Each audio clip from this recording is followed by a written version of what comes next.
See, you have a big abdomen in front of you. Where should you take an incision to approach a particular organ?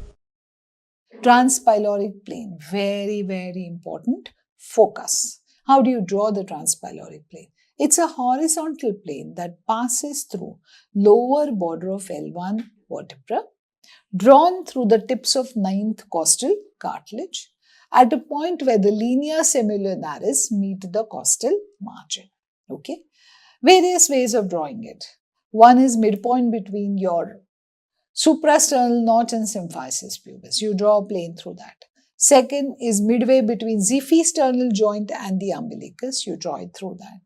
Lastly, you can ask the patient to keep his hand below the xiphisternal joint, and along the lower edge of his hand, you can draw the transpyloric plane. But it has to be the patient's hand, not your hand. Okay, what are the structures that are found at the transpyloric plane? Come. So, tip of ninth costal cartilage, pylorus of stomach, pancreas, neck, portal vein formation, gallbladder, fundus, hilum of kidney, origin of superior mesenteric artery, lower end of spinal cord. All these, you should remember all. There are many more, but I'm giving you these. Transverse mesocolon attachment. Now, why is it important to know the exact level of transpyloric plane? That's something that you should ask yourself. Why should I know this? See, you have a big abdomen in front of you. Where should you take an incision to approach a particular organ? You have to know that. You can't randomly take incisions, right? Not only should you know where the organ is, you should also know where other organs are in relation to it. For that, you have to know all the structures at transpyloric.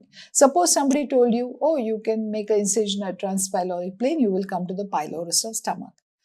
They didn't tell you that at the same level the portal vein is formed. They didn't tell you lying below it was the neck of pancreas, right?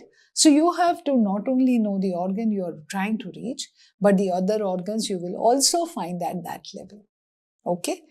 And then again, this is the orange edge slide, so you have to pause and read. You're going to need the transpyloric plane for gastric surgery, pancreatic surgery, as well as renal surgery. You can also use this when you're doing a radiological examination and at the transpyloric plane, what all are you seeing in this particular patient? So if you're liking my lectures, do like and subscribe to my channel.